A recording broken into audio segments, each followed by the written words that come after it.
Everybody has a story. You have a story. I have a story. Everybody, all the people around us, and everybody's story matters to God.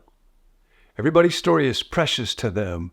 They're not just bit players in my story. They have their own. Nobody gets the story that they want. We'll talk for a few moments today about what makes a story great, and it is not what you think.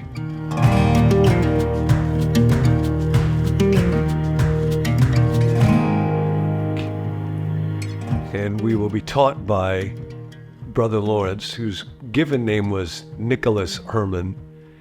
He was born into a poor and obscure family. He failed at the stuff that he really wanted to do. He went into the military and was taken prisoner, was injured, actually lived as what we would call a disabled person for his life of 77 years. He tried to be a hermit for a while, and he failed at being a hermit. How do you fail at being a hermit? And then he became a footman for a nobleman, but that didn't get him anywhere. He described himself as a clumsy oaf who broke everything, ended up going into a monastic community where he worked in the kitchen a whole lot. Carmen Butcher, in her wonderful translation of the book that's based on his thought and life, The Practice of the Presence of God, wrote, when the book first came out, Louis XIV was the most powerful ruler in Western Europe. You might remember him from history class. He called himself the Sun King. He said, I am the state. He enlarged the absolutist monarchy's muscle, famously built the glittering palace complex at Versailles. Yet for real enduring power, millions keep returning to the spiritual direction of an obscure author who never saw one word published while he was alive. And that was Nicholas Herman, Brother Lawrence. Nicholas' first name, interestingly, comes from two Greek words, Nike, victory, Nike, we get that from that, and then Los Laos, people, the victory of the people. And of course, that's what God desires because people matter to him so much. That's the story of the incarnation, the victory over death, hell, through the cross and the resurrection of someone who was incarnated into all of our limitations and suffering. And it was not the scale of his life. It wasn't the Versailles Palace kind of buildings that he constructed or the armies that he led that caused Brother Lawrence to have such impact. It was little things. And this is one of the most famous statements that he makes. It is not necessary, he said, after he died, Joseph of Beaufort was the person that released some of the letters that he had written and also conversations that he had with Brother Lawrence. This is from one of those. It is not necessary to have great things to do. I want you to think about your story and your story today. It is not necessary to have great things that look impressive or dramatic to do.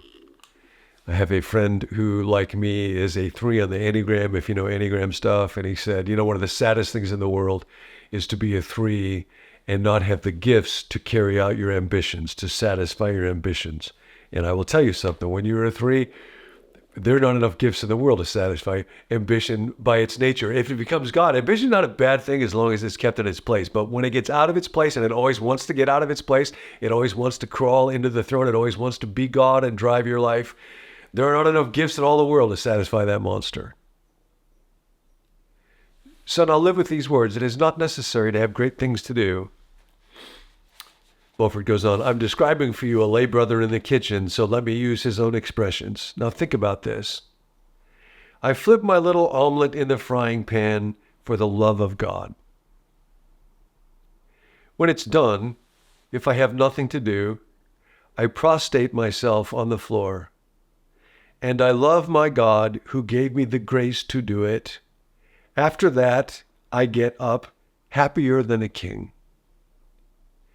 When I can do nothing else, it is enough for me to pick up a straw from the ground for the love of God. And I would recommend for you sometime today that the takeaway for this one, for your story for this day, is pretty simple. Embrace the ordinary. Do an ordinary task. Do something maybe that you wouldn't have to do or that you often maybe outsource to other folks. Just when you're making the bed or making somebody else's bed or doing the dishes, and maybe you do the dishes by hand rather than putting them in the dishwasher today, or you're running an errand, or you're typing an email. I did this morning. When you're done with an ordinary task, literally lay your body down on the ground. I don't know fully why, but there's something about being in that kind of touch with the earth and just resting and then saying, God, I love you.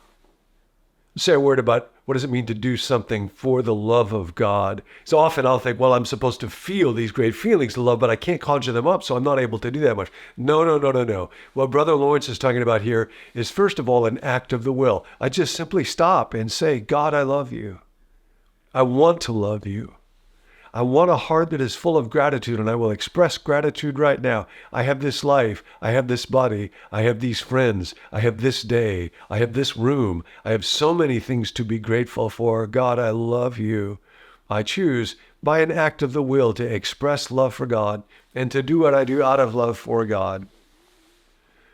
And this is what makes a story great in God's eyes. In the Old Testament, in the book of Zechariah, there's a statement from the prophet, who dares despise the day of small things? Now this comes at the end of when Israel had been in exile and they're returning to Jerusalem and they're going to rebuild the temple.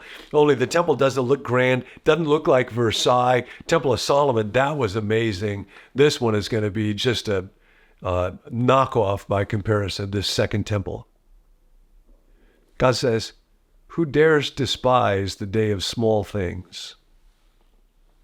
Since the 7 eyes of the Lord that range throughout the earth. Did you know that the Lord has 7 eyes? That makes for kind of an odd face, doesn't it? Obviously, God doesn't have a body. 7 was a word for completeness in the ancient world, 7 days of the week. And so the idea is there's nothing his eyes miss. And now what that means is there is no such thing as a small thing. Any act done for the love of God in the kingdom now, in his kingdom, is great. Since the 7 eyes of the Lord that range throughout the earth shall rejoice when they see the chosen capstone in the hand of Zerubbabel. And that's the rebuilding of that temple, and ultimately it points toward the temple of God, which is Jesus. And then in some mysterious way, you and me, where God is inhabiting us in the small moments. And that's why you just trace this word small throughout the Bible. The widow's mite, she gives 2 pennies, she gave more, Jesus said. A little boy brings a few loaves and fishes, and that feeds a huge crowd. Just a little mustard seed right there. A little guy named Zacchaeus is small. And somehow very often, small acts, small moments, hidden service, little gestures, have a way of containing more of God than great big things. As Dallas Willard said, I love this. The obviously well-kept secret of the ordinary is that it was intended to be the vessel, the vehicle of the extraordinary.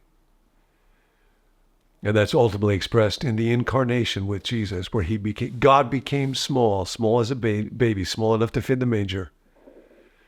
A sacrament is something that's real ordinary and small, a piece of bread, this is my body, a cup of wine, this is my blood.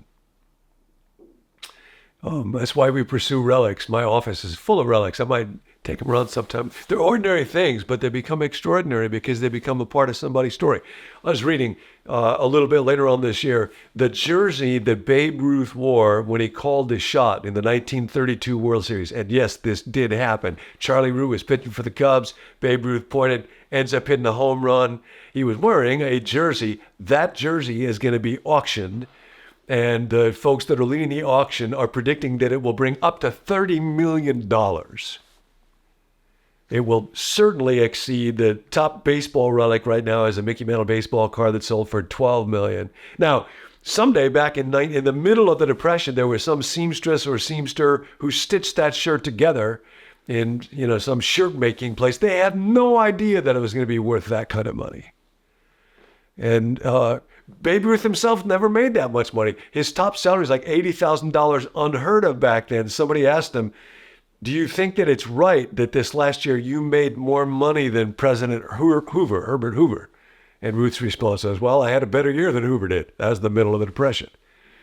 The reality is, if you're making clothes, if you stitch together a shirt, now imagine that Jesus came to you and said, I would like you to make a jersey for somebody that I love, and I'll take a look at it and see how you did at it, and then I'll look at that person wearing it, that child wearing it, and that's the truth.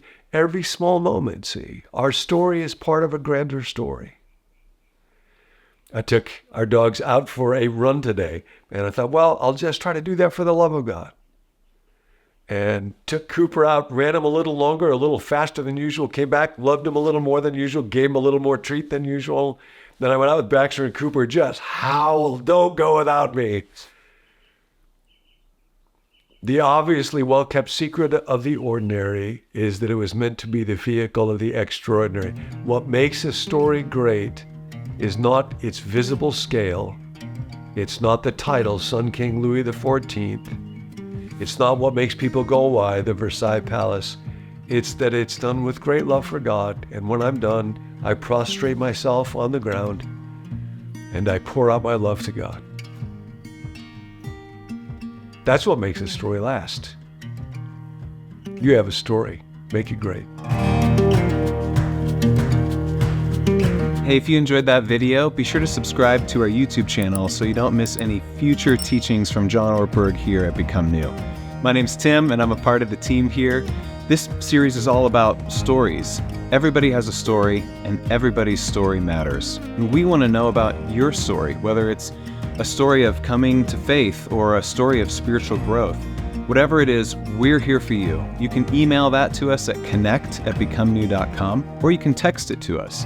You can also sign up for daily reminders whenever we drop a new video via text by texting the word BECOME to the number 855-888-0444. You can also send us prayer requests there. There's a team of us that meet to pray each weekday for viewers just like yourself.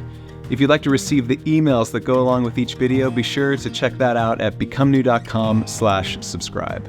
More than a video to watch, this is really a community to belong to, and we're so glad that you're a part of it. We'll catch you next time.